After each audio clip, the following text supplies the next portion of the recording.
The charrette was an opportunity to bring people together from around the country who are thinking about these issues around autonomous vehicles and e-commerce and the sharing economy, but not so much for those technologies themselves, but these secondary effects that it's going to have on cities, on how this is going to affect city design, city form, and city development.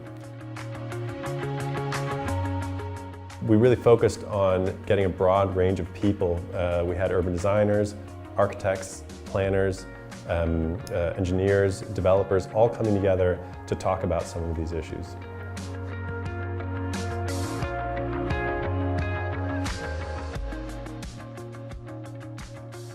I've really enjoyed participating in this charrette, and a lot of our work, or at least the work that I do, is very focused on working with a specific agency or a local jurisdiction on solving their issues when it comes to AV or preparing for a future with AV.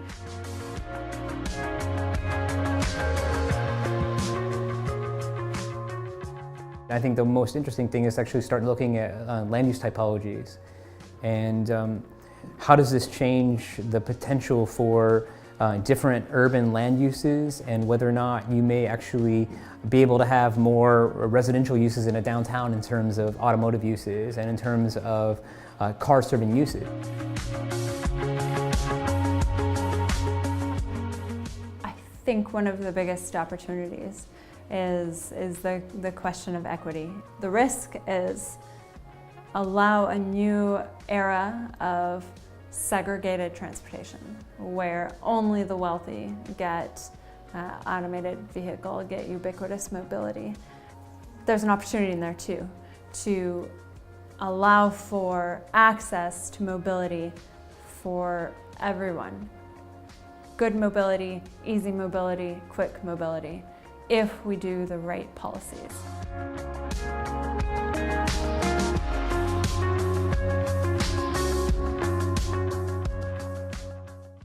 Autonomous vehicles are happening. They're coming. It's not science fiction, it's science fact. It's not another vehicle on a road.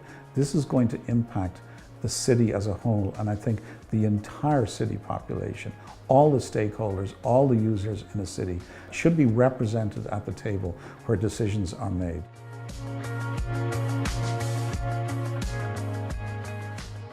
The time to act is now. We need to be really understanding the direction that both the auto manufacturers, but particularly the ad-driven corporations, are headed in transforming mobility, right? The disruption to our current system can be profoundly good, but only if cities and state and federal governments get ahead to understand the actual direction that we're headed in and to point those private companies towards cities of the future that emphasize the public good, that reward human health and happiness, that take equity and the environment into account.